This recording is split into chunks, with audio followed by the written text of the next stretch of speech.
Bonjour à tous et à toutes et bienvenue à cet épisode 270 de Sur la Terre des Hommes. Mon cher Jonathan Saint-Prof, comment vas-tu? Hey, salut tout le monde. Hey, pas vrai, ça va bien aujourd'hui. J'ai eu une bonne nouvelle, je suis content. Ah ouais? Mon directeur m'a annoncé officiellement que l'année prochaine, j'allais pouvoir enseigner le cours d'histoire du 20e siècle en option 4 périodes à mes secondaires 5. Fait que Oh, wow! je vais pouvoir enfin me lâcher lousse dans un truc. Ça fait quasiment 2 ans que je travaille là-dessus, que j'essaie de convaincre les gens que ce serait une bonne option à essayer d'implanter tout ça. Puis j'ai eu la confirmation aujourd'hui qu'on starte ça l'année prochaine. Fait que je suis dans les lectures de tout ce qui s'est passé depuis l'Expo de Paris jusqu'à la chute du mur de Berlin présentement pour me préparer pour l'année prochaine. C'est quand même assez loin, mais... Comme cours, est-ce que c'est tout qu'il monte au complet? C'est juste un cours à l'école du Il y a déjà le programme, il y a déjà tout. Il y a même un groupe Facebook des profs qui l'enseignent au Québec. Il y a plein de monde qui m'ont envoyé du stock qui sont peut-être justement des auditeurs. Je les remercie. Ça a l'air vraiment, vraiment intéressant. En gros, là, chapitre 1, Première Guerre mondiale. Chapitre 2, Deuxième Guerre mondiale. Chapitre 3, Guerre froide. Trois chapitres, 3 étapes. C'est mal. Ça fait l'année. Je vais avoir du fun, je pense. Oh, oui. Vraiment. Puis c'est un cours à option ou... Ouais, option à 4 périodes pour secondaire 5. Ça veut dire que ceux qui aiment vraiment l'histoire vont aller le chercher. Fait que c'est un cours avec des jeunes qui vont être intéressés, qui risquent d'être aussi passionnés par l'histoire. Fait que ça va être pratiquement infini ce que je vais pouvoir faire avec un cours comme ça. Ça va être, très, très cool. Sérieusement, Joe, là, tu me l'apprends, mais je veux en parler à ma direction. Ça serait malade. Un cours au secondaire 5, option 20e siècle, là. C'est sûr et certain que ça va aller chercher les gars. Surtout, habituellement, les gars sont un peu laissés de côté, je dirais, à l'école. C'est dur d'aller les chercher, mais je sais qu'il y a beaucoup de garçons qui attendent. On veut parler de Deuxième Guerre mondiale, c'est dans aucun programme. Puis là, ben bang, tu vas en avoir pendant 3 mois de la guerre mondiale. La grosse déception au secondaire 4, c'est que le cours, le chapitre, le mini-chapitre, parce que c'est la plus petite partie du programme d'histoire de secondaire 4, je pense que c'est quoi, 4 cours, puis c'est fini, là. Même pas. C'est puis on parle Canada, on parle toujours de la participation du Canada, tandis que là, c'est vraiment... Il y a même la révolution russe dans le programme. J'ai regardé ça. C'est hallucinant. Je t'enverrai le programme. Pour vrai, ça vaut la peine. J'ai déjà le cahier d'activité. Oh my God! Ça va être très, très cool. Fait que je vais faire du monde contemporain plus ça. Au lieu d'avoir de l'histoire de secondaire 3. Je me débarrasse. Ouais. C'est malade. C'est juste que c'est loin encore. Ah, c'est sûr, hein, dans 8 mois. Mais le plaisir, Joe, le plaisir, c'est de le préparer en grande partie. Oui, exactement. C'est tout aussi fun de le préparer que de le faire. Aller chercher mes extraits vidéo, aller chercher tout ce que je vais utiliser. Non, ça m'a redonné un petit kick parce que je la trouvais rough. On s'en reparlait dans les derniers épisodes. C'est quand même un gros mois d'octobre. Puis là, on dirait que ça m'a redonné le petit kick qui me manquait pour continuer. C'est quand même une bonne chose. Justement, il n'y a rien de mieux pour ceux qui sont enseignants en univers social. Il n'y a rien de mieux que de se préparer pour un cours d'histoire. On dirait que tu ne travailles pas. Moi, j'ai l'impression, quand je prépare mes cours d'histoire, moi, j'ai du secondaire 3 cette année, que je salue en passant s'ils écoutent. Mais quand je me prépare pour un cours d'histoire, j'ai pas l'impression que c'est un travail, tu sais, tellement je trippe et j'aime ça. Mais le 20e siècle, écoute, ça doit être malade. C'est la plus belle époque, à mon avis. Parlant de 20e siècle, on va parler de Napoléon. Non, c'est pas vrai. Ça n'a aucun rapport. Professeur Roussel, comment allez-vous? Ça va très bien. Bonsoir à vous deux et bonsoir à tout le monde dans le chat et les patrons qui sont avec nous ce soir. Et à nos auditeurs du futur aussi qui vont écouter le balado en rattrapage. Bonjour, bonsoir. Oui, on parle aux gens du futur. On vous dit les bonjours de 2023, ceux qui nous écoutent en 2040. Parce que oui, ça va être encore disponible, cet épisode. Moi, c'est ma semaine de lecture. Je donne le cours, l'analyse de la politique de défense du Canada, cette session-ci. OK. Là, c'est la semaine de lecture, puis on Ça, retourne... c'est la semaine de relâche, en gros. Là. Ouais, mais on relâche pas grand-chose, là, mais... Les profs, ouais. Ben non, les étudiants aussi ont une belle pile de lecture à faire. Ouais, mais tiens, pendant que je pense aussi, ceux qui voudront peut-être retourner écouter l'épisode qu'on avait fait sur Champlain. Vous vous rappellerez qu'on était avec Médéric Sioui. Avec Médéric. Et historien Wendat. Et lui et moi, on faisait une présentation ensemble en fin de semaine à l'Institut d'histoire d'Amérique française. Donc, c'est le congrès annuel. Et le sujet? Le sujet, ça ressemble pas mal à ce qu'on a traité ici, c'est-à-dire donc la petite guerre, cette guerre de guérilla menée par les Autochtones et par les Canadiens contre les Anglais. Ouais, mais c'est surtout après aussi, c'est-à-dire la guérilla qui a été menée contre les Anglais jusqu'à, dans le fond, la campagne de 1759, donc la bataille des Plaines d'Abraham. Et on regardait la perspective à la fois la lecture de la société canadienne-française ou québécoise par rapport à la lecture autochtone et plusieurs des idées que Médéric a énoncées, en fait, justement, samedi, ça ressemblait, ça me rappelait beaucoup l'interview qu'on avait faite avec lui sur Champlain. Donc, je vous conseille de retourner voir cet épisode dont j'ignore complètement le numéro. Mais c'est Nouvelle-France, Champlain. Ça fait longtemps, ça me fait penser, Médéric, on devrait le contacter bientôt pour un autre épisode. Qui sait, peut-être la semaine prochaine. Ça serait cool de parler de autant de la Nouvelle-France. De ce temps-ci, on se parle 2 fois par semaine. Okay. Ah ouais, ben là, ça va être une 3e fois. Là, Médéric, là, si vous vous en souvenez pas, là, ben justement, ça doit faire 25-30 épisodes qu'on a poursuivi Médéric. Ben, ça fait 1 an probablement, parce que je me rappelle, on a parlé de Champlain avec pendant que j'enseignais Champlain, puis c'est pas mal là dans l'année qu'on l'enseigne. OK. C'est vrai, hein, c'est au mois d'octobre-novembre. On serait dû. Ouais. Alors, Médéric, si tu écoutes cet épisode, dans les prochaines minutes, tu vas recevoir un texto de ma part. Les gars, aujourd'hui, écoutez, une autre série d'épisodes que ça faisait longtemps qu'on n'avait pas traité, celle de Napoléon. Dans le fond, on s'entend, on n'a pas autant d'épisodes que la Nouvelle-France. La Nouvelle-France, je pense qu'on était rendu à quoi? À 4-5 épisodes. On a reçu avec... On avait reçu Biz, on avait reçu, c'est ça, Médéric. Fait que, on avait quand même pas mal de monde, mais là... J'avais fait le premier aussi sur la guerre, je me souviens bien. Oui, c'est vrai. Fait qu'on avait Stéphane comme invité aussi. Oui, c'est ça. Mais c'est ça, dans le fond, notre série sur la Nouvelle-France avait quand même quelques chapitres, n'est-ce pas? Mais aujourd'hui, on va continuer sur Napoléon. Napoléon, ça fait une 30aine d'épisodes, quasiment 31 épisodes qu'on n'a pas parlé.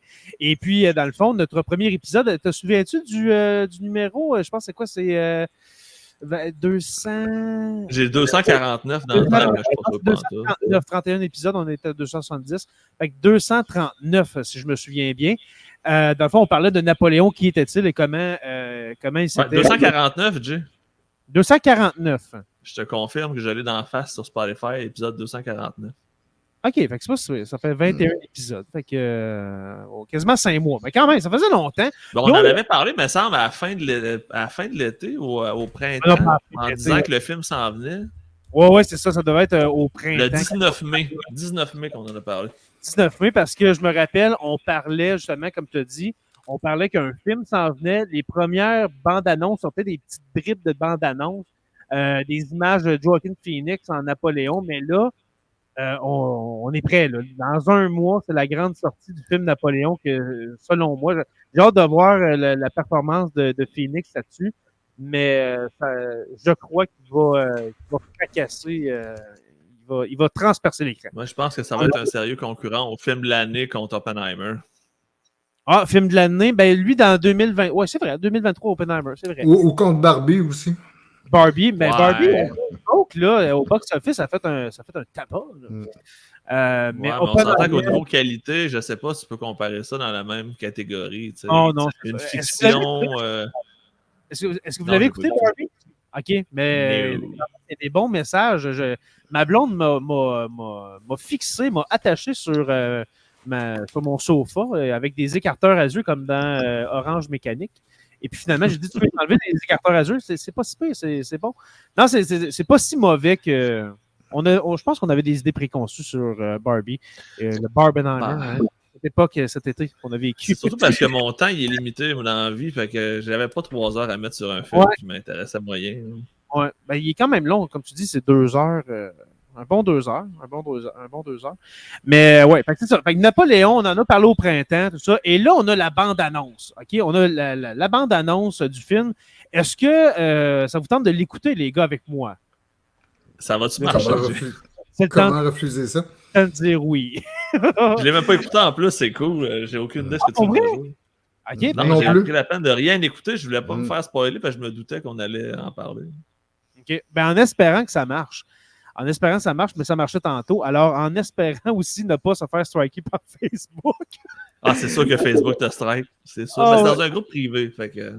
Ouais, on essaye ça. Fait que on passe ça maintenant. Attention, c'est parti. Votre Majesté, nous sommes découverts. Bien. Attendez! On est sur la glace! C'est un piège! Retirez-vous!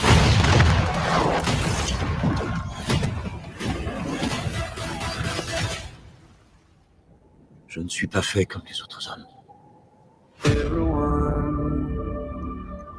Mais ceux au pouvoir ne me voient que comme un guerrier, ne pouvant prétendre à aucune charge.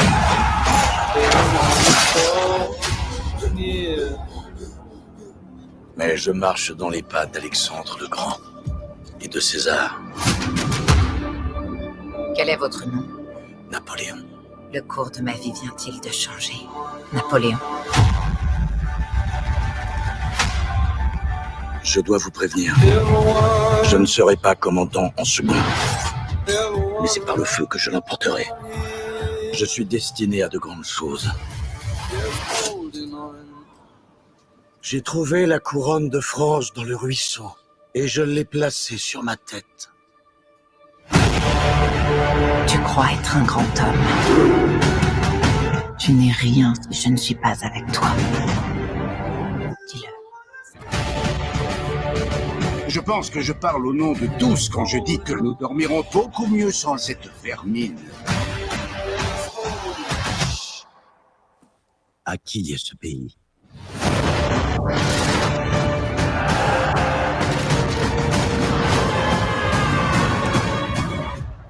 À moi.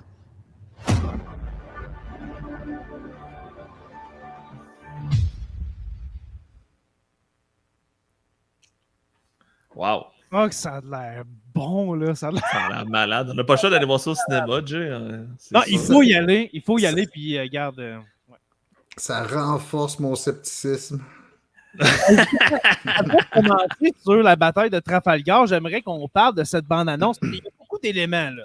Il y a beaucoup d'éléments. Au pire, je pourrais, attends un petit peu, je pourrais la remettre en background, mais sans le son, comme ça, on pourrait en parler en même temps. Puis juste me dire, Stéphane, fait arrêt sur image.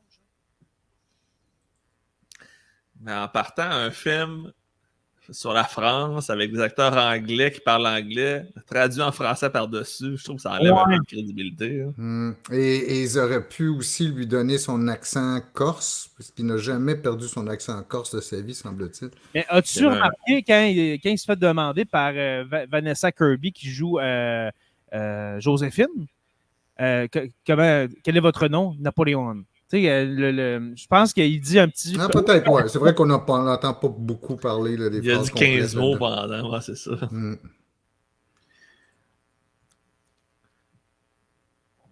C'est pas trop long, les gars, là, parce que... Tu feras du montage, au pire. Ouais, c'est ça. Non, c'est en podcast, mais on me demande de faire la vérification à 2 facteurs. Là, puis là, ça... Oh my God, mais quelle espèce de niaisage. Ah, c'est du niaisage. Même si Napoléon commandé, c'est on dit c'est le commandant qui a agi comme commandant en chef dans le plus grand nombre de batailles. Je ne crois pas qu'il ait fait le coup de feu lui-même ou qu'il ait été impliqué directement, c'est-à-dire que sa personne est combattue. Là, sur, jamais. Le seul cas où ça pourrait ressembler à ça, c'est dans les dernières batailles de l'Empire en 1814, quand lui-même a une formation d'artilleur. D'abord, c'est pas ni un cavalier ni un fantassin, c'est un artilleur. il va à quelques reprises comme ça pour encourager ses troupes, pour fouetter ses troupes, il va pointer lui-même le canon. C'est comme pour montrer aux jeunes artilleurs donner comment l'exemple faire. que. Mais de Avec le voir combattre avec une épée ou de le voir, tu sais, comme au milieu Sauf quand il est très jeune, il assiste donc à un certain nombre d'événements dans le Paris révolutionnaire. Mais je pense pas que Napoléon ait jamais payé de sa personne dans une bataille. Mais en même temps, t'as comme pas le choix dans le contexte du film, sinon tu fais juste voir un personnage principal qui est pas dans l'action, qui est en train de se presser sur le bord de la ligne. Mais là, j'ai fait arrêt sur image, excuse-moi, mais là, on a vu Napoléon qui était. Tu m'as dit hors d'onde tantôt que ça, c'est une reconstruction d'un chapitre de la bataille d'Austerlitz, c'est ça? Oui. Est-ce que Napoléon, est-ce qu'il menait ses hommes comme ça? Là, on le voit en avant de ses hommes avec dans le fond, ses ennemis devant lui. Là, des checks, comme tu m'as dit. Est-ce que ça s'est réellement passé comme ça? Oui, en fait, donc la bataille d'Austerlitz, les adversaires, c'est des Russes et des Autrichiens. Austerlitz elle-même est une ville, je pense, qui est aujourd'hui en République tchèque. Là. Mais c'est-à-dire d'être aussi proche de l'action que ça, c'est assez rare. Mais il va le faire au cours de la campagne d'Italie, au début de sa carrière, encore pour donner l'exemple, là, pour entraîner ses troupes à sa suite.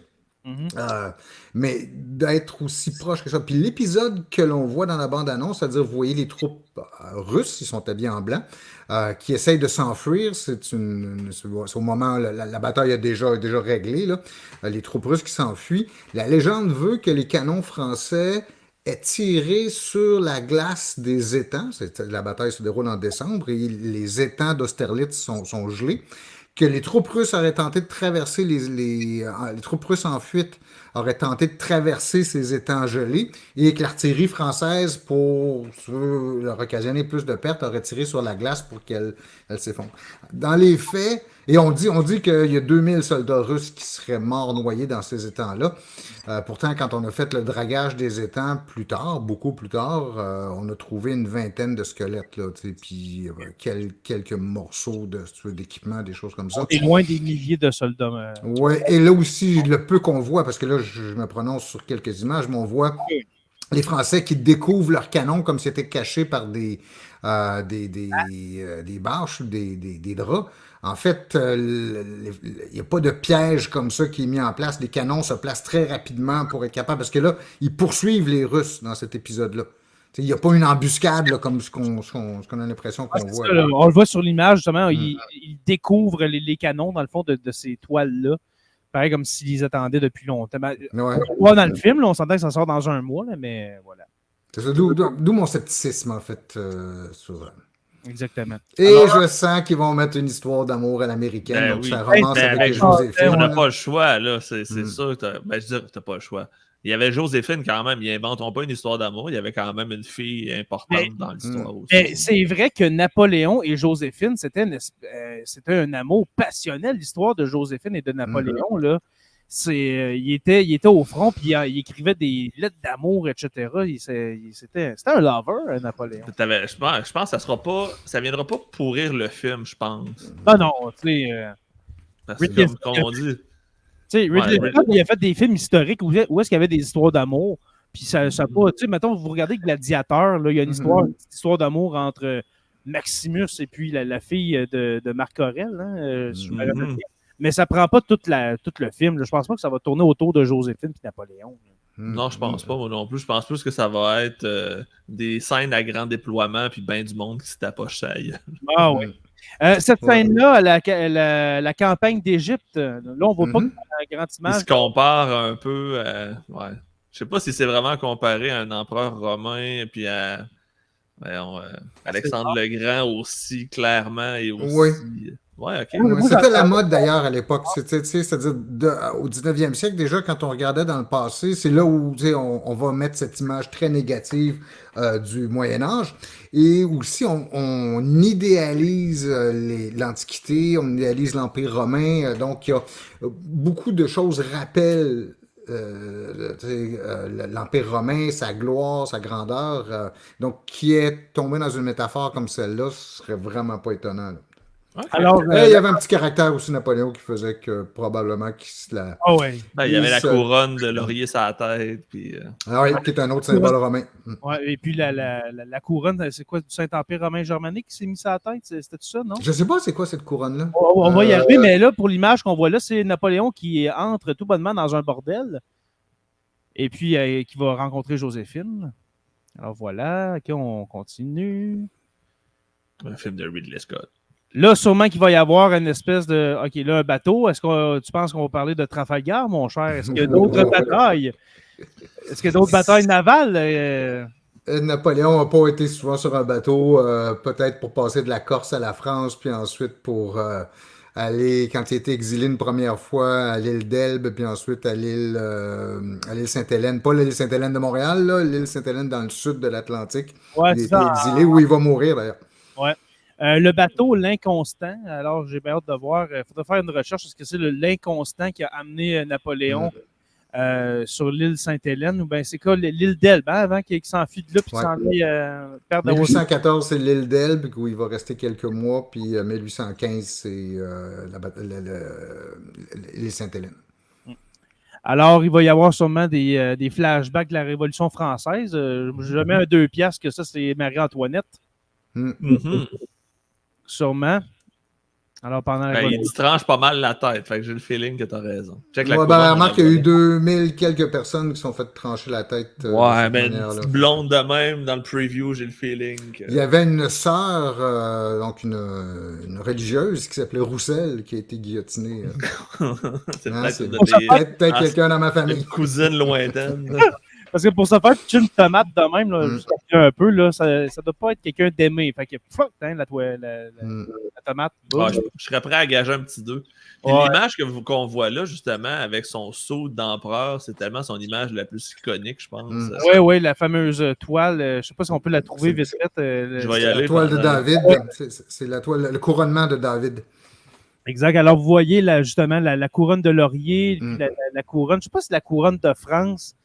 Non, écoute, je pense pas que c'est pas une couronne royale. Ça hein? C'était un impair majeur. N'oubliez pas, là, on est quelques années après la Révolution. La couronne de Charlemagne, quelque chose comme ça.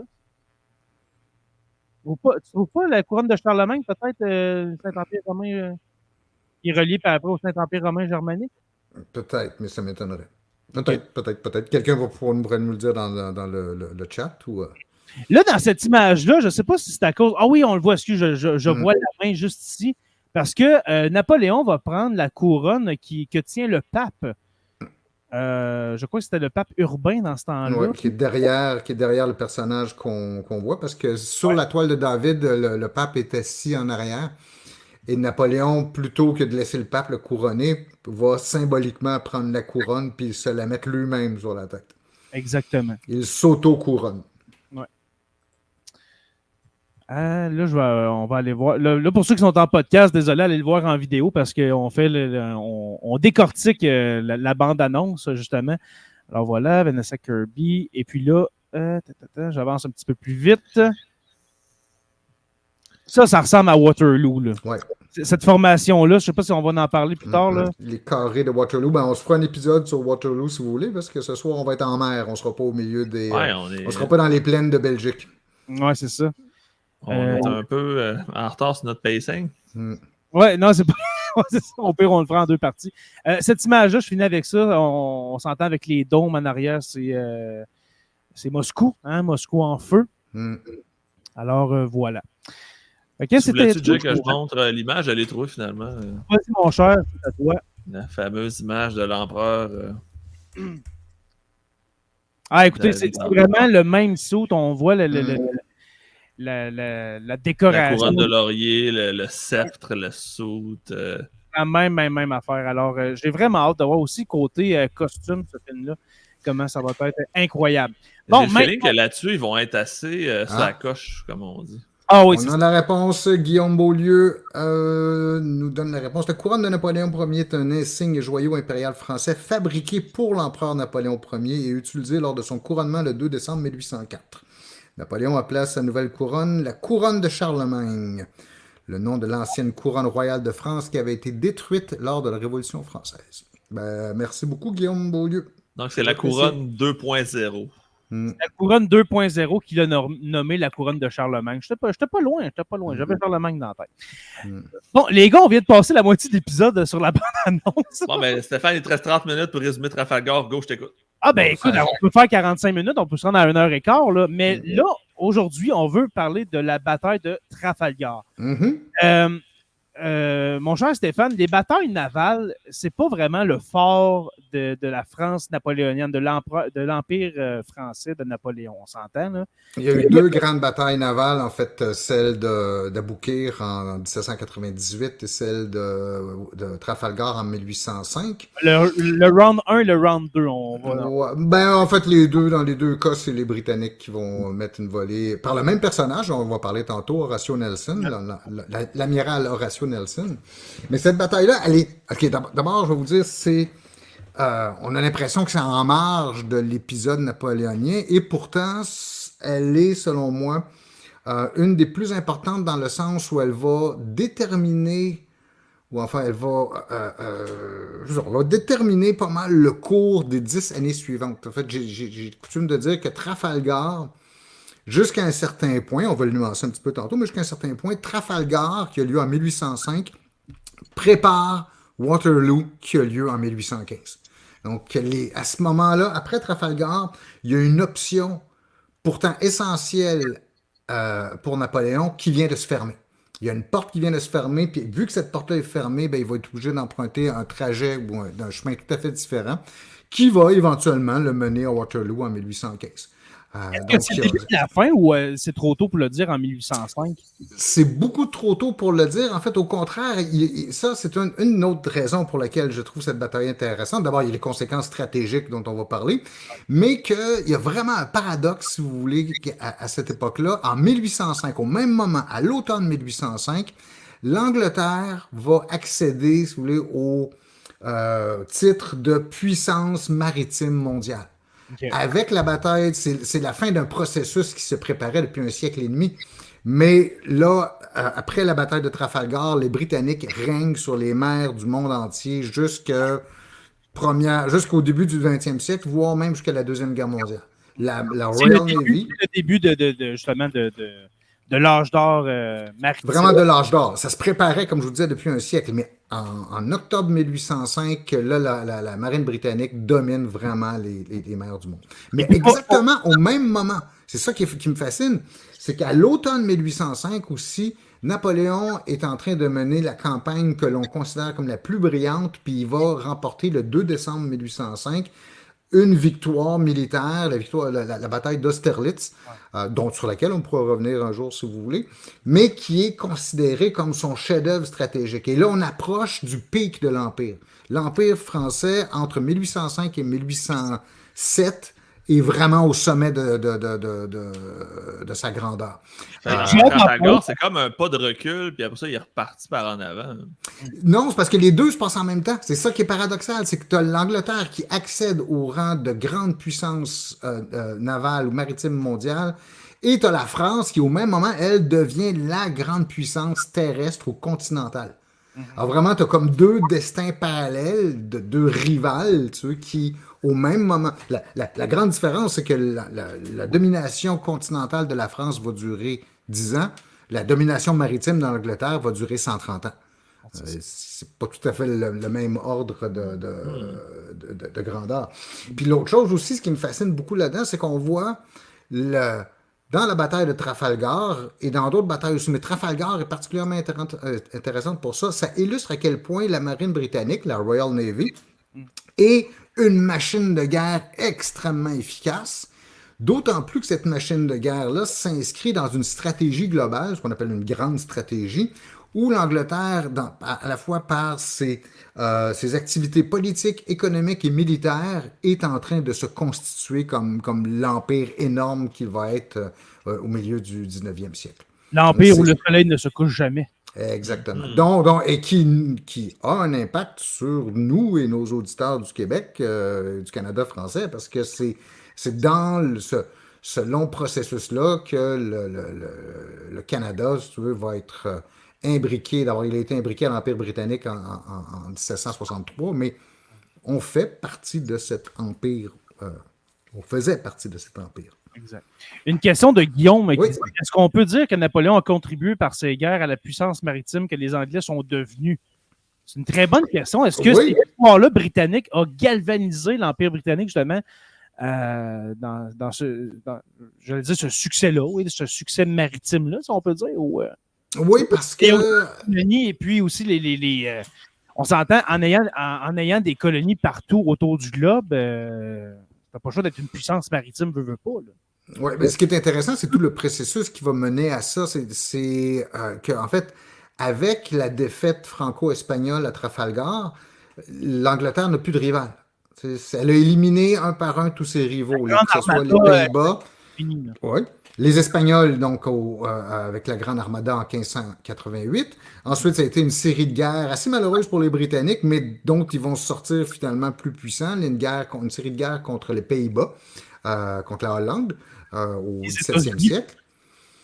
Oui, c'est-à-dire la marine américaine n'est pas un rival pour les Britanniques jusqu'à la Deuxième Guerre mondiale. Côté orgueil pour le pays de se faire battre par une de ses colonies, 13 de ses colonies qui étaient peuplées d'agriculteurs quasiment avec des fourches, ça doit être dur. Les Américains n'avaient pas de marine. En fait, la marine que les Américains vont utiliser, c'est la marine française. Non, mais je veux dire, pas la marine américaine, mais je veux dire la bataille en tant que telle, là, la révolution américaine, je veux dire, ça va faire mal quand même à l'image des Britanniques, là, pas du côté naval, mais côté militaire. Oui, très mal, c'est sûr. C'est sûr que c'est très difficile à encaisser parce que c'est encore une partie substantielle de l'Empire qui vient de quitter, là, qui vient de faire sécession. Exact. Mais une chance, il leur restait le Québec. Oui, c'est ça.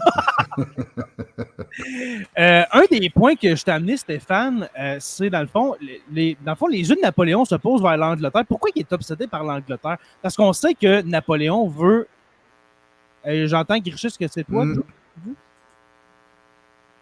Je pense que tu as commencé à gricher. Ouais, tu as recommencé à gricher, Joe. Malheureux. Là, aujourd'hui, c'est du côté à Joe que ça va moins bien, malheureusement. Ça griche encore? Oui. Bon, ben, je vais juste fermer mon micro puis je vais vous abandonner, je pense. Non, mais au pire, on reconnecte tout comme tantôt, puis on revient, ça marchait. Là. Jusqu'à temps que tu quittes, là, 2 minutes, ça allait super bien. Ah, il l'a fermé. Mais au pire, OK, je pense qu'il va venir. OK, ma question, Stéphane, dans le fond, pourquoi Napoléon veut envahir l'Angleterre? Est-ce que c'est à cause que c'est le rival millénaire des Français? C'est la gloire, justement, de prendre une île qui n'a jamais été conquise? Mais à part par... le seul qui a réussi à prendre l'Angleterre, c'est Guillaume le Conquérant, on s'entend, là? Des siècles avant Napoléon. C'est quoi qui est derrière ce projet de conquête des îles britanniques?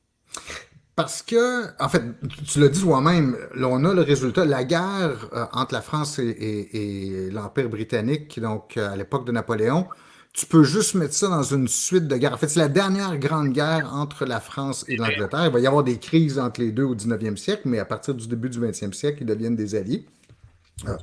Presque alliés. Mais donc, c'est la suite de toute une série de guerres. Et en particulier, surtout si on commence à l'époque de Louis XIV, donc fin du XVIIe siècle, donc 1688, la guerre de la Ligue d'Augsbourg, c'est qu'on a vraiment là une rivalité coloniale entre deux grandes puissances qui cherchent à constituer leurs empires.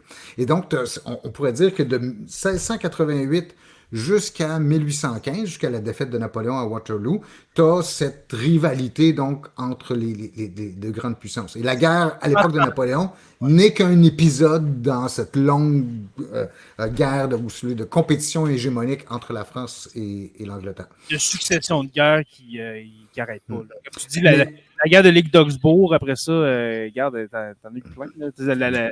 La guerre de 7 ans, on pense juste aux colonies qui ont en Amérique du Nord, sont collées. C'est sûr que ça allait péter de partout. Là, la Nouvelle-France, les 13 colonies, etc. Alors, Joe, on fait un nouvel essai. Allume ton micro. Ça griche un petit peu, mais je pense qu'on est capable de l'endurer. Il tombe son micro, OK. La raison pour laquelle tu poses la question, est-ce que Pourquoi il veut absolument envahir l'Angleterre? Parce Oui. que c'est la seule manière de venir à bout de l'Angleterre. Précisément, on va le voir, à cause de sa flotte, puis à cause des ressources qu'elle peut parvenir à pomper dans ses colonies, et surtout à cause du commerce qu'elle fait. L'Angleterre a les moyens de résister à Napoléon tant aussi longtemps qu'il ne débarque pas sur l'île britannique. Parce que la faiblesse des Anglais, c'est leur armée de terre. Ils n'ont pas une armée permanente très nombreuse et probablement que seul à seul face à l'armée de Napoléon, alors que la France, elle, a une armée de terre qui est extrêmement puissante. Ben, si les Français parviennent à prendre pied sur le sol anglais, c'en est fait de l'Angleterre. Et donc, Napoléon déjà avait eu des projets de conquête, ça. Mais ce qui bloque, ce qui empêche la France de conquérir l'Angleterre, c'est cette fichue étendue d'eau entre l'île britannique et le continent européen, qu'on appelle la Manche, et qui, à certains endroits, est très, très étroite, 15 km. Ah, Donc, t'es vois d'arriver de loin, là, les Français ou les Anglais, peu importe. Là. Mhm. Il aurait bien beau dire, OK, on va passer par une autre place. Les Britanniques sont tellement bien situés qu'ils vont être tous. Là. Ils peuvent se préparer à toute éventualité. Et surtout, en fait, la stratégie britannique qui va s'installer déjà, qui était déjà en place et qui va se perfectionner au cours des guerres napoléoniennes et qui va demeurer, dans le fond, jusqu'à la Première Guerre mondiale, c'est d'abord, d'avoir une marine très puissante pour empêcher tout envahisseur de débarquer sur les îles britanniques, et ensuite aussi pour protéger les lignes commerciales, parce que tout le commerce se fait par navire à l'époque. Donc, pour continuer à avoir accès à ces richesses de l'Empire, qui elles-mêmes vont permettre de renforcer la puissance militaire. La deuxième partie de cette grande stratégie britannique, c'est de s'allier ou de soutenir tout État qui va s'opposer à la puissance dominante en Europe. En l'occurrence, à cette époque-là, c'est la France. Donc, depuis Louis XIV, c'est vraiment la France la principale menace contre les intérêts britanniques. Donc, les Britanniques, avec leur argent, la richesse que leur procure le commerce, vont subventionner les ennemis de la France. Ils vont donc se payer des guerres par procuration. Pour continuer à occuper les Français, puis pendant qu'ils combattent d'autres adversaires, ben, ils ne pensent pas envahir l'Angleterre. Mais pour Napoléon, là, dites-vous, la clé, s'il est capable de contrôler la Manche pendant 24 heures ou 48 heures, le temps de traverser son armée, là, il vient de mettre à terre son principal adversaire. Et c'est pour ça que la bataille de Trafalgar est très, très importante, de mon point de vue, c'est qu'elle va mettre la clé dans cette option-là. Napoléon ne pourra jamais traverser la Manche à cause de la supériorité navale britannique. Et Trafalgar enlève toute possibilité aux Français de faire ça. Avec la conséquence, qu'est-ce que va être obligé de faire Napoléon? Ben, il va être obligé de faire une fuite en avant, de combattre les adversaires que l'Angleterre met sur son chemin. Et il va même s'obstiner lui-même à déclencher 2 guerres en 1812 contre la Russie, en 1807 contre l'Espagne, qui vont ruiner, qui vont tellement occuper ses troupes, qui vont ruiner donc ses possibilités de succès à long terme. Ben, justement, là, je suis en train de rechercher une map, justement parce qu'il y a sûrement qu'il y a des gens qui se disent Trafalgar, OK, oui, mais c'est où ça, Trafalgar? Ah oui, hein? Parce que c'est pas un nom qui est très commun, on va se le dire. Attends un petit peu, mon cher, je vais montrer la map. Yves Nadeau, la réponse, c'est que oui, c'était dans les cartes de faire. Yves Nadeau, donc, il fait le commentaire, ils auraient dû faire un tunnel sous la Manche. Ils ont commencé à le faire à cette époque-là. Ils commençaient. Il y avait un projet de creuser, parce que, tu sais, quand tu dis, ben, je suis obligé de creuser sur 20 km, ben, il y a des mines, tu sais, c'est bon, c'est un énorme travail. Mais il y avait cette idée de creuser, effectivement, un tunnel pour débarquer en Angleterre. Wow! Dans les années 1800. Alors, vous voyez, ben là, on s'entend, c'est pas très, très clair, là, désolé de la carte, là. Mais dans le fond, Trafalgar, c'est sur la côte, la côte ibérique, dans le fond, la côte espagnole, à l'entrée de la mer Méditerranée, le fameux détroit de Gibraltar. Exactement. En fait, Trafalgar, je pense que le terme en espagnol signifie le côté ouest du Cap, ou de quelque chose comme ça. OK. Donc, c'est au large de l'Espagne, au large du sud de l'Espagne. C'est vrai. Et c'est un point stratégique aussi parce que c'est le port de Cadix qui est là, où la flotte française et espagnole cherche à se réfugier. qui est un port important. Alors, vous voyez un peu en image, là, pour ceux qui sont en vidéo avec nous. Là, c'est un dessin que je viens de prendre là, à la va-vite, là, mais vous voyez un peu... c'est une map, justement, avec la flotte de Nelson, alors aussi les bateaux de l'Alliance franco-espagnole ici dans la baie de Cadix, justement. Fait que, est-ce qu'on y va, mon chat, avec cette fameuse bataille? Joe, ça va toujours bien, une question? Ça griche-tu? Non. Non, ça griche pas. Là. Ça griche-tu? Qu'est-ce que tu griches de bon, toi? Là, en partant de Trafalgar, je pensais que ça venait avec Trafalgar Square en Angleterre. Fait que je pensais pas que c'était en Espagne. Déjà, je viens d'apprendre quelque chose. Ben oui, le Square ou la place Trafalgar à Londres, c'est nommé en l'honneur de la bataille de Trafalgar. Ok, mais tu vois, je pensais que Trafalgar, c'était déjà en Angleterre avec la bataille. J'étais juste pas à la bonne place, mais pas pantoute. Quand je disais que je connaissais rien sur Napoléon. Mais donc, au Square Trafalgar à Londres, vous avez cette immense colonne qui fait 40 mètres de haut et sur laquelle il y a la statue de Nelson. Puis si vous vous demandez un peu de quoi ça a l'air, ben allez dans le Vieux-Montréal, allez sur la place Jacques-Cartier. Au nord de la place Jacques-Cartier, vous avez la colonne Nelson de Montréal qui a été érigée avant la colonne de Londres, en fait, et qui commémore la mémoire de Horatio Nelson, donc l'amiral. Pourquoi il est important pour le Canada, Horatio Nelson, ou juste... En fait, il est important pour l'Empire, et je ne sais pas pourquoi il y a des bourgeois de Montréal qui, dès 1809, donc on parle de... Des Montrealers. On parle de 4 ans après la bataille, vont dire que c'est une bonne idée de faire une colonne avec la statue d'Horatio Nelson dans le Vieux-Montréal. C'est presque le plus ancien monument commémoratif parce que quelques jours avant l'inauguration de la colonne de Montréal, il y en a un autre à Dublin, en Irlande, qui a été érigé aussi. Puis vous avez, c'est juste dans les années 1840, on va ériger la colonne Nelson à Londres, qui est pas mal plus haute que celle de Montréal, là, on s'entend. Là. Mais c'est ce genre de monument que vous pouvez retrouver dans plusieurs endroits dans l'Empire britannique. Donc, nous, on a la nôtre à Montréal. Et que généralement, les nationalistes québécois n'aiment pas vraiment parce que ça a un rappel très clair de la soumission des Français d'Amérique à l'Empire britannique. Ouais. Ouais, de plus en plus, notre rapport aux Britanniques s'émiette, on va dire ça comme ça. Alors, pour avoir une image plus juste d'Horatio Nelson, eh bien, le voici, ce cher Nelson. Comment tu le décrirais, Stéphane? Un génie militaire, un génie... Il est dépeint souvent comme ça, comme un génie militaire de la mer. On le considère souvent comme un des plus grands amiraux dans l'histoire, un des plus efficaces. Je ne sais pas comment on peut qualifier la grandeur. Là. Il commande dans 4 batailles importantes. D'abord, c'est un marin, je veux dire, depuis qu'il est tout jeune, son oncle l'a amené avec lui. Son oncle qui était capitaine de navire l'a amené avec lui. Il a une très, très grande expérience de la mer.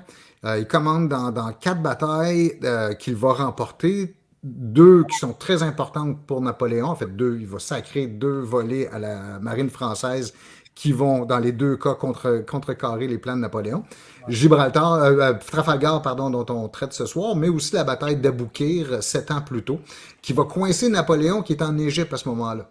Et avec la destruction de la flotte française à Aboukir, Napoléon est comme pogné en Égypte pendant un temps, là, et qui va devoir encore faire une fuite en avant.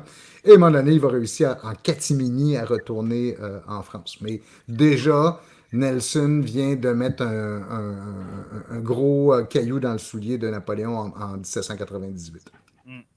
Alors, c'est un homme très agressif. C'est-à-dire, c'est quelqu'un qui est apprécié de ses soldats et de ses officiers, notamment parce qu'il est peut-être plus humain que la plupart des autres officiers dans toutes les marines du monde à l'époque, parce que vous ne voulez pas être marin au 19e siècle ou avant ça. Là. Tu sais, quand on a fait l'épisode sur la piraterie, là, que vous pouvez aller réécouter si vous voulez, on disait, qu'est-ce qui poussait les gens à rentrer dans des activités de piraterie? Mais c'est que la vie à bord des navires depuis des siècles, c'est absolument épouvantable. C'est vraiment dans un endroit désagréable, puis il y a des abus physiques commis par les officiers. C'est un monde extrêmement dur. Nelson était considéré comme peut-être plus soucieux. Excuse-moi, vas-y. Non, excuse-moi. C'est peut-être un peu plus humaniste. Ouais, mais j'allais dire les conditions de vie dans les navires, n'importe quelle flotte à cette époque-là, c'est... écoute, la vie dans le navire, c'est tu frottes le plancher du pont à longueur de journée, au grand soleil ou à pluie. Les lits, j'ai écouté un documentaire là-dessus justement pour me préparer pour l'épisode de ce soir. Puis les lits, là, c'est genre 35 cm de largeur. C'est juste assez pour être de côté. C'est vrai. Quand c'est pas des hamacs. Les hamacs, ouais, aussi. Les maladies là-dedans, non, c'est vraiment, vraiment pas Jojo. Il y avait un commentaire d'Yves Nadeau qui dit « La fameuse main dans le manteau était-il un signe important? On sait que Napoléon est souvent décrit avec une main dans le manteau aussi. C'est un signe de cette époque-là? Non, c'est pas ça du tout. C'est que sa manche est attachée sur son manteau. C'est pas qu'il a la main sur la poitrine. Il a perdu son bras à la bataille de Saint-Vincent, je pense. C'est justement pourquoi je ramène l'image, parce que j'ai remarqué que la manche avait de l'air un peu molle. On s'entend. Il manquait un bras. Oui, il manque un œil, il manque un bras. En fait, c'est un estropié de guerre, là. Et il est relativement jeune. À la bataille d'Aboukir, il a, je pense, 39 ans. Puis à la bataille de Trafalgar, où il va mourir, il a 47 ans. Donc, il est très jeune, mais il a été blessé dans des batailles, notamment celle de Saint-Vincent, où il va perdre son bras. Vous voyez aussi sur l'image que Jay nous montrait, il y a aussi beaucoup de décorations. Ça, c'est un autre trait de sa personnalité assez fascinant. Il a un besoin, une soif de reconnaissance, de savoir qu'il a commis ces exploits-là et que tout le monde l'adore ou l'adule. C'est pour ça qu'il y avait une profusion de médailles. Et lorsqu'il n'était pas admiré à ce qu'il considérait comme sa juste valeur, il devenait, semble-t-il, assez désagréable. Il va être connu pour une autre histoire. Ça, c'est plus ça relève du potin. Mais il va faire scandale à Londres aussi. Ça va lui causer des problèmes parce qu'il tombe profondément amoureux de la toute jeune épouse de l'ambassadeur britannique à Naples et qui va devenir sa maîtresse. Et en fait, son mari, qui est beaucoup plus âgé qu'elle, va comme fermer les yeux. En fait, va carrément accepter cette relation extra-conjugale. Et ça va être le grand amour de la vie de Nelson. Elle s'appelle Emma Hamilton, Emma Hamilton. Et il va traîner son portrait partout, à bord de son navire, par exemple, dans le carré des officiers, vous avez le gros portrait d'Emma. Et ça fait tellement scandale, en fait, qu'au moment où Nelson meurt, en fait, il est tué à la bataille de Gibraltar, au moment où il y a ses funérailles à Londres, même s'il a explicitement demandé dans ses dernières volontés que Emma soit présente et reçoive une partie de son héritage. Il n'y a rien de ça qui va arriver. On va la tasser. Elle va assister aux funérailles de Nelson dans la foule comme une inconnue et elle va mourir dans la pauvreté quelques années plus tard. Mais ça, en fait, c'est une relation qui faisait scandale à l'époque, même si Nelson était considéré, puis encore aujourd'hui, comme... Comme un des plus grands militaires de l'histoire britannique. Et puis son vis-à-vis à la bataille de Trafalgar sera ce jeune homme, je vais dire ça comme ça, fin trentaine, début quarantaine, ce cher Villeneuve. Alors lui, c'est comme un peu l'exact contraire de Nelson. Nelson, le héros, le stratège, le génie naval. Villeneuve, ça a moins bien été, hein, la bataille d'Aboukir. Napoléon en a un peu contre lui. Comment tu décrirais Villeneuve, mon cher? Je le décrirais essentiellement comme un produit de la marine de l'époque. C'est un officier qui n'est pas particulièrement mauvais, qui n'est pas spécialement incompétent. Il commande, tu as raison, à la bataille d'Aboukir. Il commande l'arrière-garde de la flotte française et il va réussir, lui, à s'enfuir avec ses navires. Et même, il va passer pour un héros pour ça parce qu'on va dire qu'il a réussi à sauver une partie de la flotte lors de cette bataille-là qui va être très coûteuse pour les Français. Donc, Napoléon lui confie le commandement de la marine française. Et d'une part, les ordres sont pas clairs, c'est-à-dire que Napoléon se fie à son initiative, puis justement, du sens de l'initiative, il n'y en a pas trop. Fait qu'il est un petit peu perdu vis-à-vis des ordres qui sont confus. Pas gêné, mais un peu confus, pas trop sûr de ses moyens. Oui, puis en plus aussi, bon, la marine française à l'époque, elle est quand même relativement bonne, mais elle n'est pas de taille face à la Royal Navy.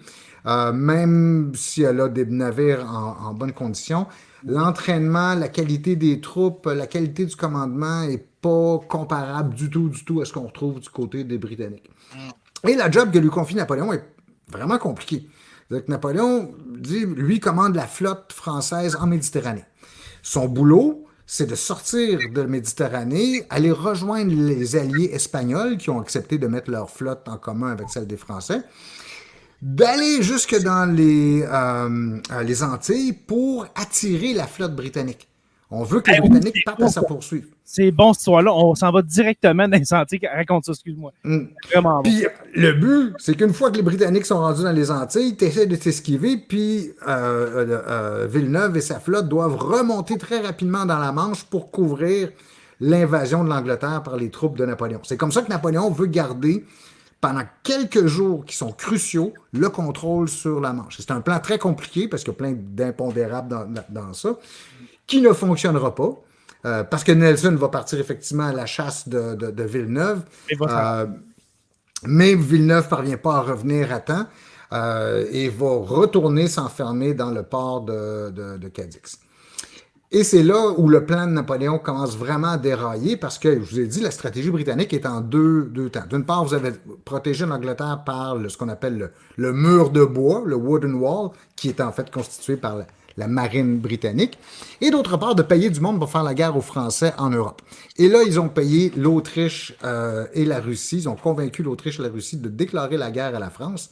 Fait que Napoléon, qui a toute son armée massée dans le nord de la France, prêt à traverser la Manche pour envahir l'Angleterre, ben, il va être obligé de se tourner de bord puis d'amener son armée en Allemagne, où, comme je le disais tantôt, il va remporter la victoire qu'on considère comme étant son chef-d'œuvre. Je suis un peu critique vis-à-vis de ça, on pourrait y revenir dans un autre épisode, mais ça mène à la campagne d'Austerlitz. Donc, au moment où Villeneuve s'enferme dans le port de Cadix avec sa flotte, le plan de Napoléon est déjà ruiné de toute façon. Napoléon n'est même plus sur les côtes de la Manche, il est déjà en train de marcher à pleine vitesse contre les qui se dit, une défaite là, c'est pas grave, moi je me concentre sur Austerlitz. Oui, parce qu'il voit que les Britanniques ne sont pas dangereux, ne constituent pas une menace directe parce qu'ils n'ont pas vraiment d'armée. Ils ne pourraient pas débarquer en France. C'est pas ça qui préoccupe Napoléon. Non, lui, c'est l'Autrichien. C'est l'orgueil impérial qui a mangé un mauvais coup, par exemple. Oui, ça d'une part. Mais là, au moment où on se parle, c'est ça, là, Napoléon a décidé qu'il virait de bord contre les Autrichiens puis éventuellement contre les Russes. Villeneuve est enfermé dans le port de Cadix, mais Napoléon lui fait deux choses. Il fait deux trucs contradictoires.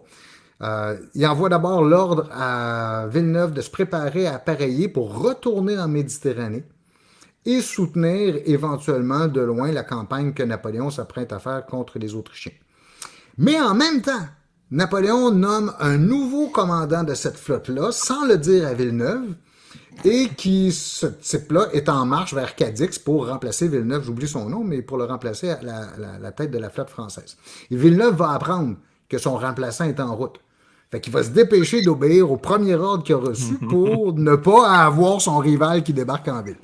Alors, Villeneuve ordonne à sa flotte de lever l'ancre avec les navires espagnols et français. Et qui vous pensez qu'il l'attend dans le détour à la sortie du port de Cadix? Ce bon vieux Horatio Nelson. Ouais. Et c'est là que va se dérouler la bataille de Trafalgar. Oh, wow. Alors, j'ai mis cette image-là. Dans le fond, c'est le navire, le Victory de l'armée, dans le fond, de la marine anglaise, la Royal Navy. Un bateau incroyable. Vous regardez ça, 3 rangées de canons. On parle d'à peu près, c'est quoi? 105, une centaine de canons pour le Victory britannique. Et puis, vous avez aussi, il y a de l'air moins impressionnant, là, mais le Bucentaure. Attends un petit peu. Si je peux me permettre, pendant que tu cherches, il y a... C'est une des seules images qu'on a, le Bucentaure, avec 2 rangées de canons, qui a l'air quand même assez impressionnant, mais c'est un dessin, malheureusement, c'est pas une photo. Parce que on parle quand même de 80 canons, quelque chose comme ça. Oui, c'est ça, fait que ça rentre dans le tas quand même. Là. Mais si vous avez la chance d'aller à Londres, et là je m'adresse à tous nos auditrices et auditeurs, si vous avez la chance d'aller à Londres, ben, le Victory, qui était le navire à bord duquel Nelson commandait la flotte britannique à Le Trafalgar. vaisseau amiral, dans le fond. C'est le vaisseau amiral, tout à fait. Ben, il est encore là, donc vous pouvez le visiter. Et vous avez l'endroit où Nelson, vous pouvez visiter l'endroit où Nelson est mort, donc dans les cales du navire. Comme une espèce de hein. pierre, pas pierre tombale, Ouais. mais une espèce d'affiche que Nelson est mort là, exactement, sur le plan. Et vous pouvez voir, ça vous donne une idée des conditions absolument épouvantables dans lesquelles. Puis encore là, je veux dire, aujourd'hui, c'est propre, c'est vide de tout objet là, qui peut se déplacer. Il n'y a plus de rats, il n'y a plus de. Il n'y a plus de rats, ça pue plus. Il y a de l'éclairage électrique, alors qu'à l'époque, tu avais une ou deux petites lanternes pour essayer d'y voir clair. Là. Mais c'est quand même assez intéressant à visiter ce navire-là. Et puis là, Stéphane, je te mets cette image-là parce que je veux que tu nous parles de la stratégie de Nelson. OK? Parce que là, pour ceux qui sont en podcast, désolé, mais. On va vous la décrire. On va vous décrire ce qu'on a. Là, tu disais que c'est une formation, c'est quoi le croisé en T, c'est ça? C'est ça.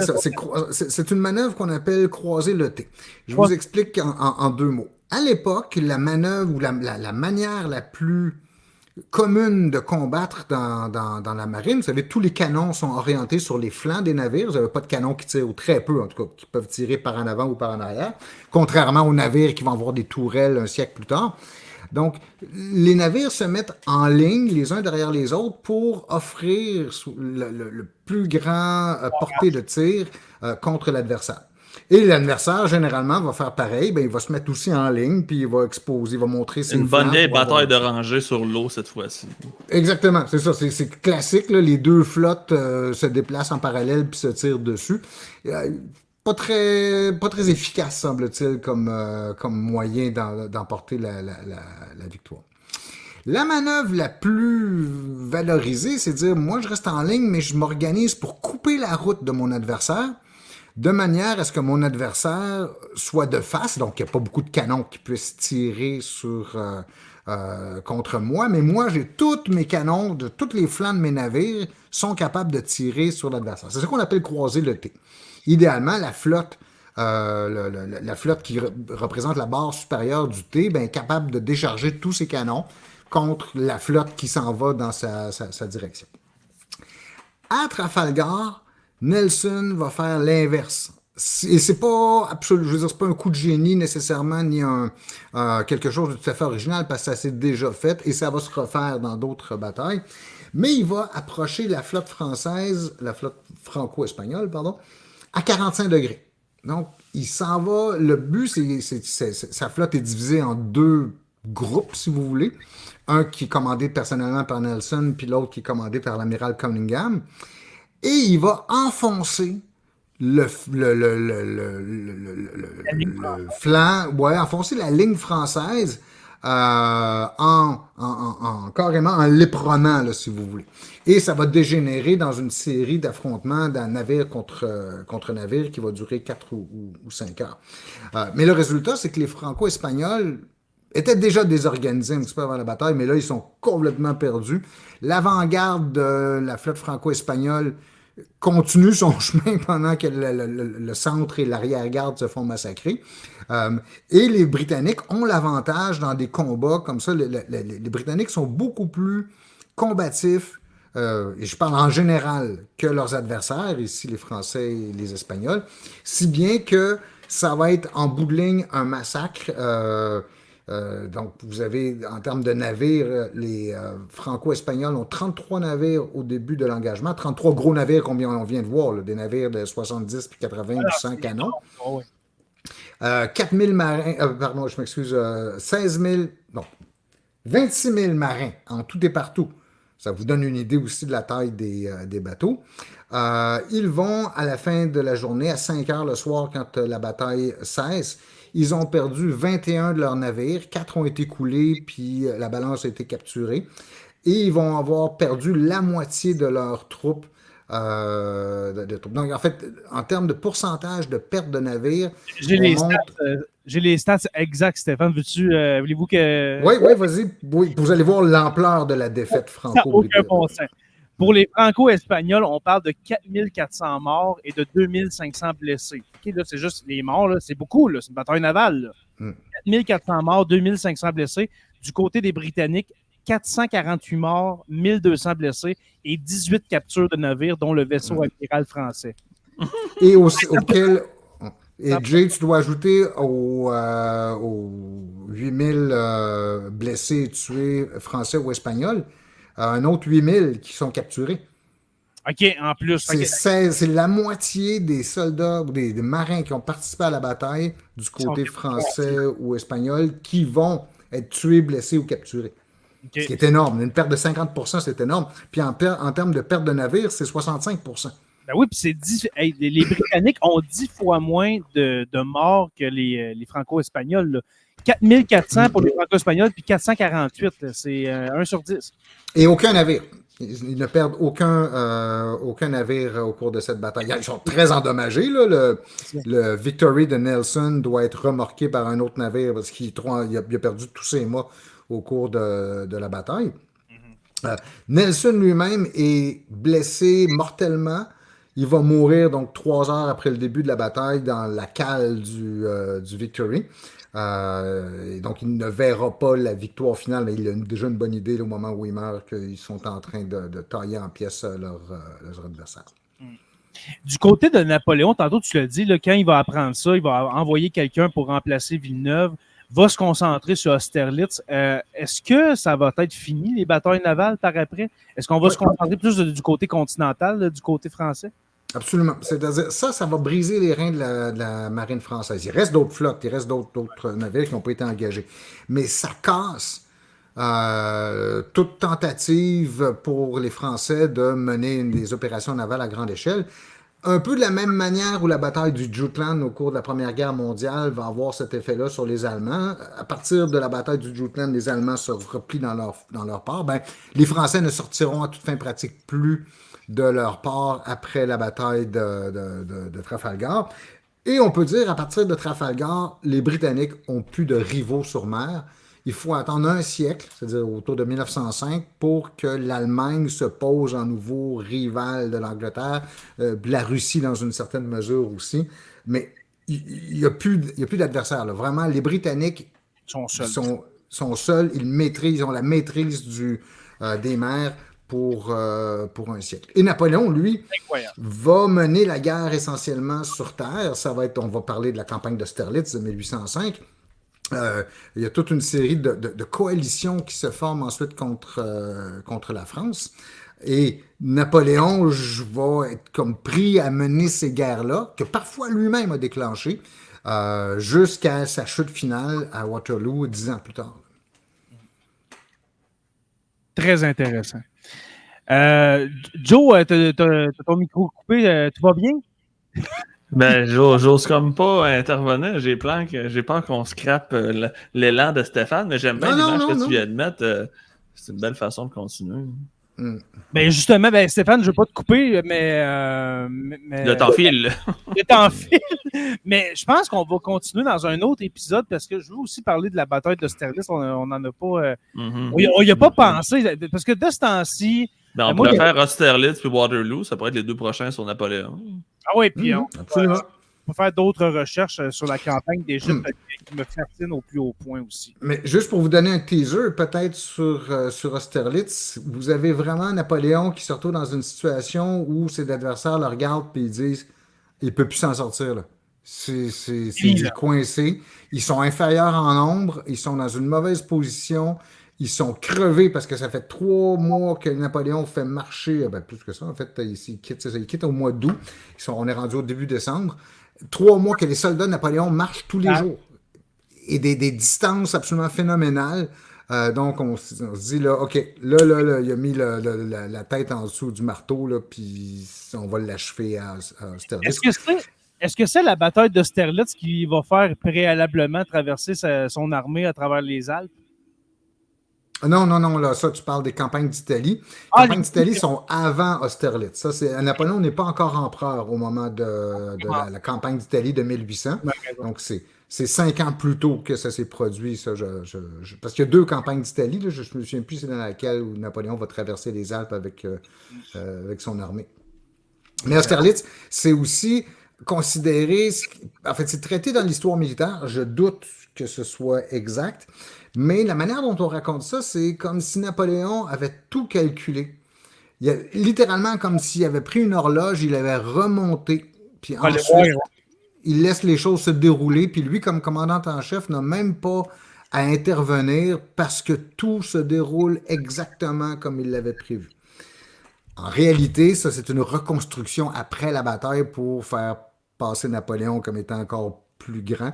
Mais quand même, la manœuvre, elle est très intéressante. On va voir comment il parvient à briser. En fait, si vous voulez déjà avoir une idée, Napoléon va faire à Austerlitz ce que Nelson a fait à Trafalgar, c'est-à-dire qu'il va croiser le T de son adversaire, il va briser son centre et il va écraser son aile droite. Ce qui va se terminer par l'épisode des canons qu'on a évoqué un peu plus haut, les canons qui cassent la glace sur les étangs. Je vous jure que cet épisode-là sur Austerlitz, ça prendra pas 5 mois avant qu'il sorte. Avant qu'il sorte. Quand on va voir le film, puis on pourra se donner une idée du caractère réaliste de ce film-là, on pourra commenter Austerlitz. On peut se donner rendez-vous, mettons, après l'avoir vu pour Austerlitz. On peut continuer la série sur Napoléon cet hiver, justement, après avoir vu le film. Puis justement, messieurs, là, Stéphane, c'est plat parce que tu es loin de nous autres, hein? Mais on va amener une photo de toi, puis on va le coller sur le siège entre moi et Pierre. Joe, oublie pas de donner du popcorn à ma photo de temps en temps. C'est ça, la feuille va être grasse et pleine de sel. Mais Joe, je t'invite à une deuxième date, mon cher Joe. Napoléon, ça te tente-tu? C'est sûr que oui. Oh, que ça serait le fun. Et puis, ça serait le fun, peut-être, je sais pas, des gens de Rouen, on s'entend qu'on va aller à Rouen l'écouter. Si on a des auditeurs, des auditrices de Rouen, là, c'est pas une gang, aller voir Napoléon, là. Des auditeurs. C'est épique, là. De Sur la Terre des Hommes, regarde, on remplit la salle, là, ça serait le but, là. Ça serait vraiment le fun. Si vous entendez cet épisode-là, c'est une vraie invitation, mais on va essayer de trouver la date exacte où est-ce qu'on va aller le voir. Un meet and greet. Oui, ça serait vraiment cool. Guillaume Beaulieu qui dit « Venez dans le coin de Montréal et on ira en grosse gang. » Ah ouais. Hey, ça serait épique quand même. On monte, moi puis Joe de la BTB, puis on s'en va voir dans le fond, dans le grand centre, là, à Montréal. Ça serait... Tu le ferais-tu, toi, Joe? Non. Es-tu game, non? T'es pas game? Je pense pas. Pas pour aller voir Napoléon. On pourrait faire autre chose. Moi, j'irais vous rejoindre à Montréal. Moi, je quitterais ma campagne de Valcourt pour aller vous rejoindre à Montréal. Ça serait le fun. Ça serait le fun. Mais Joe, il est pas game. Ouais. Ah ouais. Bon. C'est parce que j'ai ton cousin qui me coûte cher présentement. Ah, il est en train de te plumer, ce cher S, avec un S Rivard de Rwanda. Eh bien, je le salue justement. Mais avant, je veux vous saluer. Jonathan Saint-Pierre, merci de ta participation active ce soir. Ouais, ça a été mon gros épisode. En même temps, j'ai pas coupé Stéphane tout le long de l'épisode comme d'habitude.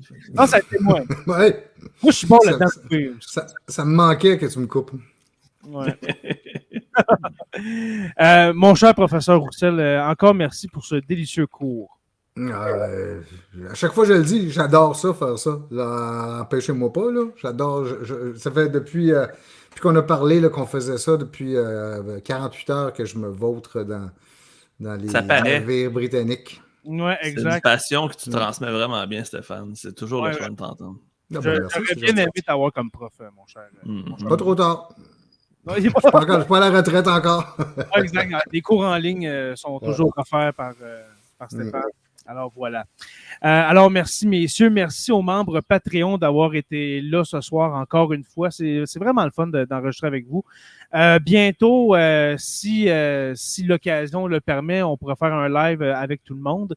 Mais l'actualité, comme vous le savez, n'est pas de notre côté. On ne s'embarque pas dans le conflit Israël-Hamas. Alors, avant qu'on soit en ligne, live, dans le fond, devant tout le monde pour parler d'actualité, quelque chose qui rejoint tout le monde en même temps, qui est plus temporel, si je peux dire.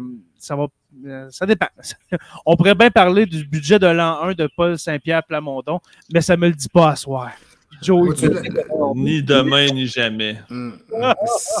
Ben, en regard ce qui a trait au conflit israélo-palestinien, je vous dis, messieurs, on pourrait parler du passé peut-être de ça. Mais commenter aujourd'hui, c'est absolument impossible, je pense, de commenter sereinement et sur des informations fiables ce qui se passe là-bas. C'est pour ça que j'aime mieux l'histoire que l'actualité, moi, personnellement, parce que ça bouge un peu moins. Ça bouge, l'histoire. Est-ce qu'on pourrait faire un épisode sur les origines du conflit, que ce serait moins polarisant? Mais en même temps, ça serait pareil, probablement. Ça ne me dit pas de recevoir des menaces de mort, c'est juste ça. Mais bon, il y a tellement de sujets, on peut passer à d'autres choses. Oui, on en parlera. On va rester encore on en parlera en 2033 quand ça va faire 10 ans. En même temps, ce conflit-là est malheureusement éternel. Alors, merci à tous, merci messieurs, merci les membres Patreon d'avoir été là.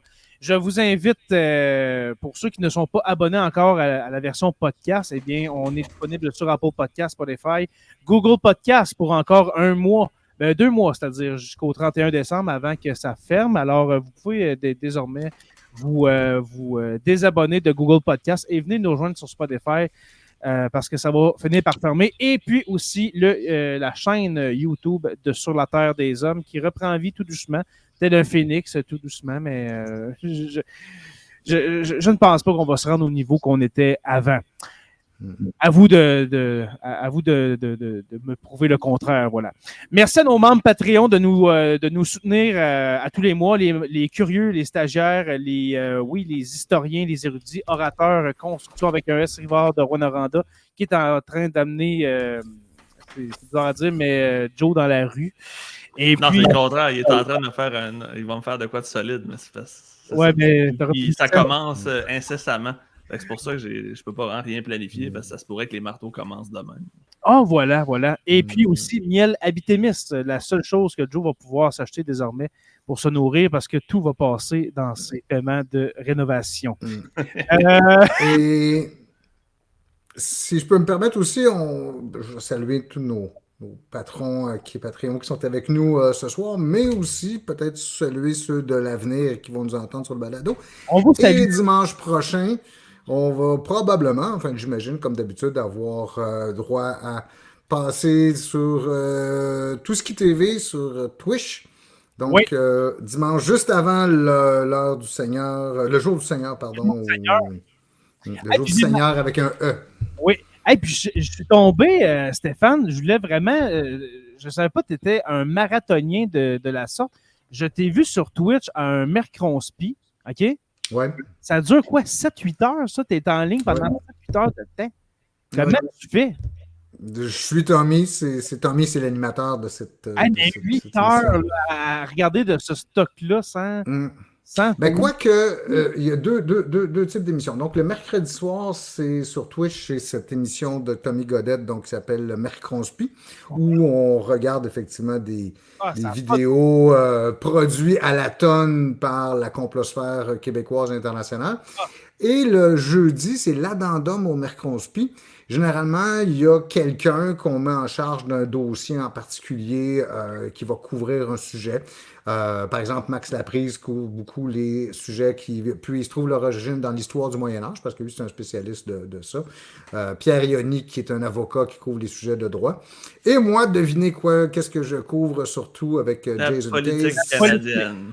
Les affaires militaires, surtout, beaucoup donc, de dossiers sur la guerre en Ukraine par Jason Case. Et moi, par exemple, un exemple de ce que je fais, je vais aller présenter, je pense que c'est en novembre, un dossier sur la Wehrmacht aux mains propres, ou le mythe de la Wehrmacht aux mains propres. Fait que toi, mettons un épisode de Sur la Terre des Hommes de 8 heures, t'aurais pas peur de ça? Non. Ben, t'as vu, là, vous êtes obligé de me faire. Si vous voulez qu'on fasse les guerres napoléoniennes, on aurait pu faire Trafalgar puis la stratégie navale pendant. Ouais. On a déjà fait des épisodes de 3 heures, mais c'est des soirées électorales.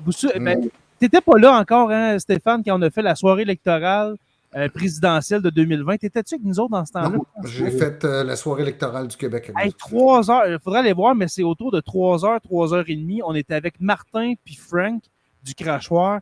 Ça a été une superbe soirée, mais ça finit tard. Ça finit. C'était pas fini en plus. Non, mais non, parce qu'on a eu les résultats plusieurs jours. On a fini avant que ça finisse. Exact. Ouais, T'as mis un commentaire d'Yves Nadeau. C'est qu'Yves Nadeau disait que le podcast est aussi disponible sur Balado Québec, ce qui est aussi Exactement. la meilleure place pour aller les chercher. Je m'excuse, Yves, je vais le rajouter, mais oui, disponible sur Balado Québec. Balado Québec qui a fait, on va le dire, Yves, vous avez fait naître l'idée de faire du podcast pour n'importe qui. Quelqu'un qui a un ordinateur, un micro puis un fil est capable maintenant de faire un podcast. Et ça, c'est en grande partie grâce à Balado Québec qui offre un service d'hébergement de podcast complètement gratuit.